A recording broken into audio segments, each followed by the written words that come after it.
Hello, hello. Well, we are just squeaking in the noon hour today. So, yay, we made it. We're in the noon hour. Woohoo. 4 minutes. 4 minutes. Hey, it's the last week of March. It's the last Wednesday of March. And I'm excited. I'm excited. I'm feeling that spring vibe. I'm feeling that new energy, new thoughts, new beliefs. And, we've been getting together for a couple of weeks, couple of months now. So this is actually the 10th Lunch with a Magician that I've hosted. And I'm going to change it up a little bit. I'm ready to change it up a little bit because I've been talking about a lot of things, but they really center around how to have a happy, successful life. And I want to change it up for the next little bit here. We'll see how it goes. Maybe a couple of months, maybe a couple of weeks. I don't know. But we'll just kind of follow the flow. And I want to really talk about creating success in general and building confidence. So we're going to get a little more specific on that successful, happy life and the things that are practical, things you can do, because it can be nice to talk about the feeling good things. And it's important to talk about the feeling good things and the beautiful things and the wonderful things. And then sometimes the rubber hits the road and we don't know what to do, right? And so I just want to switch gears a little bit and talk about some of the nitty gritty of how you actually create success in your life. And this covers many topics, right? So this is in your career, your job, your family, your relationships, anything new that you're trying, a hobby, a skill, whatever you're doing. So these topics will apply to all of that. And so, yeah, we're going to get started. Today, I wanted to start with talking about when do you quit? So that's kind of a funny topic to start. We're going to talk about creating success. And the first thing we're going to kick in here with is when you quit. When you quit. When do you give up? When do you say that's enough? I surrender. I stop. It's over. This dream was the wrong dream. I must have been misled. This is too hard. I'm not smart enough. I don't have the skills. I don't have the money. I don't have the time. It wasn't even my dream in the first place. Right? What are the 5,010 reasons that you can give for quitting? And we're going to talk about when do you keep going and when do you quit? And there are so many factors that come into play here. So many factors. Our personalities that we come into the world with. I personally have my own personality. I tend to be the kind of person, I ran cross country, right? So it's like, it's not a sprint. I'm not a sprint kind of person. I'm a keep going till the end. You keep going and keep going and keep going and keep going, and you will get the prize.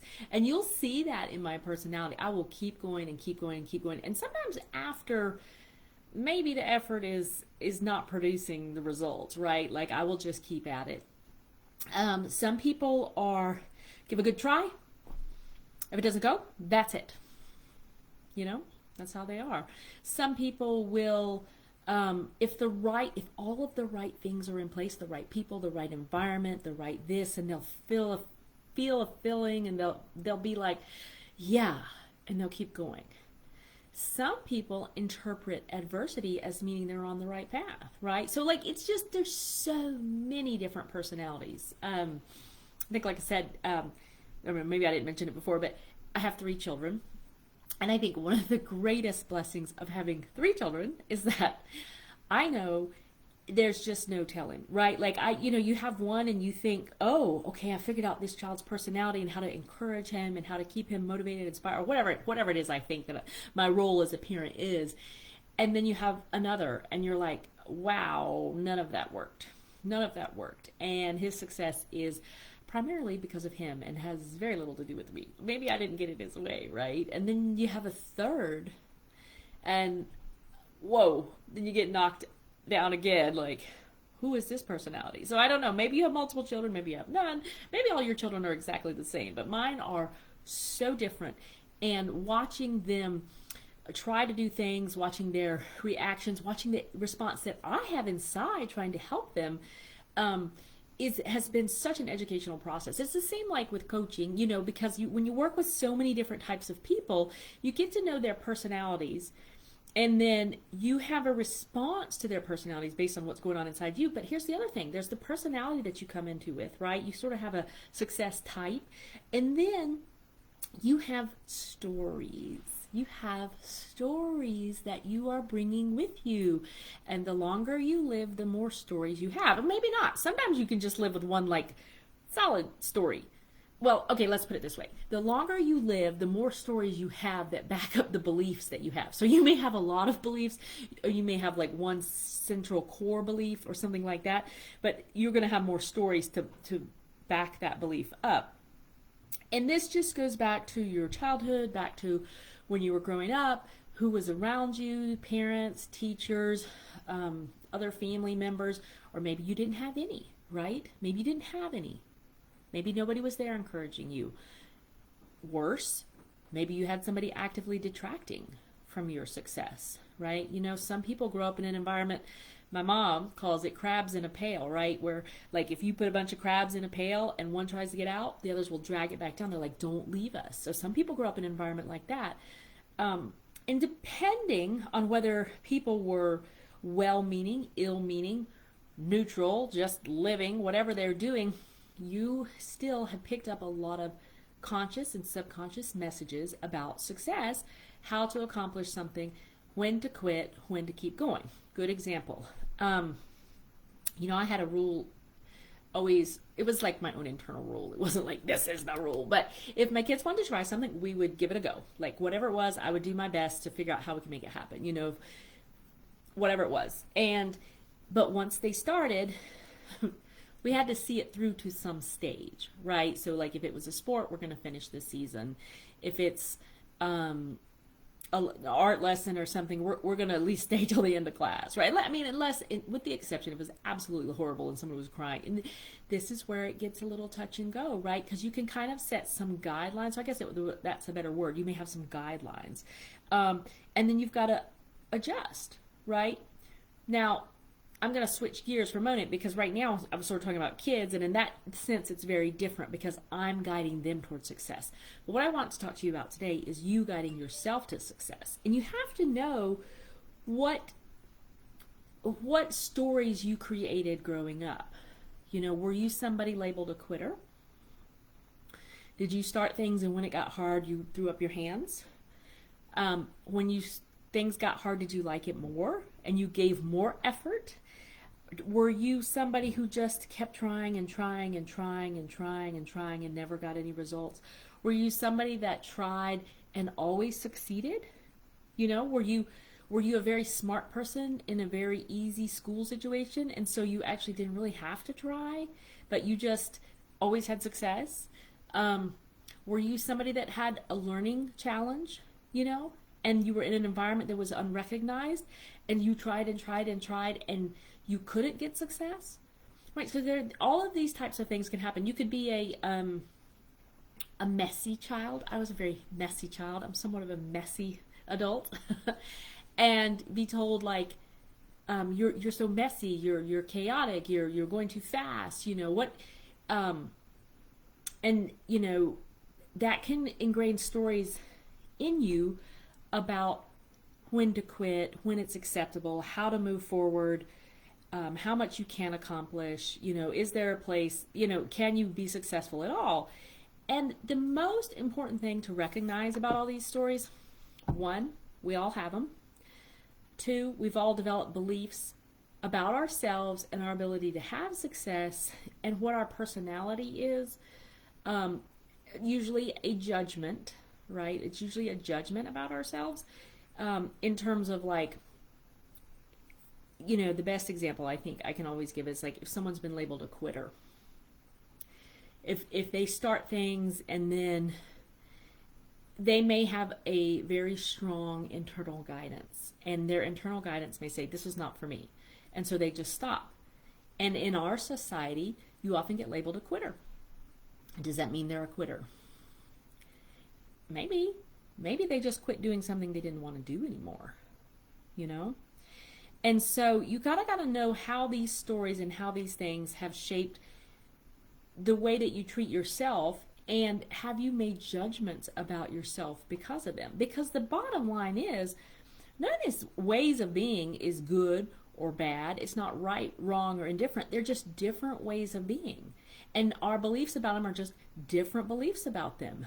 You know, you could look at the same quitter as someone who will never get anything done in life, never master a skill, never stay in a job, you know, and you'll see these kind of quick judgments often in our culture. Or you could look at somebody and say, that person knows who they are deeply inside. I'm not saying these are always true, right? But that's another way to view it. They know deeply who they are inside. And it does not resonate with them. It is not aligned with them to keep continuing to do this thing. Or there's somebody who needs to sit back, reassess, take another stab at it.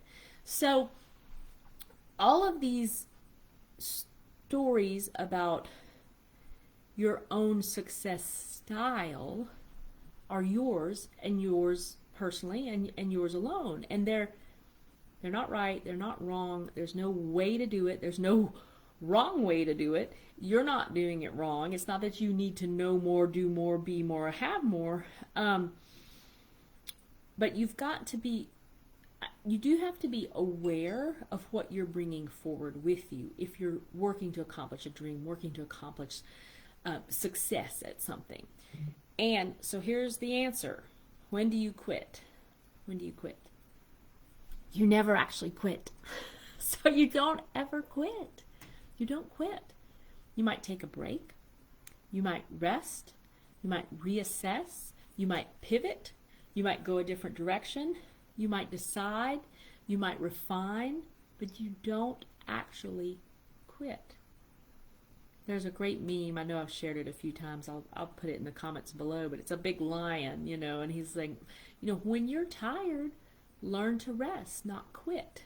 And so a great part of understanding that you don't quit is, you know, learning who you are in your own personal success culture, learning what is happening when you need to take a break. Like, do you become tired? Do you get sick? Are you irritable? Do things just start going haywire? When does it get wobbly?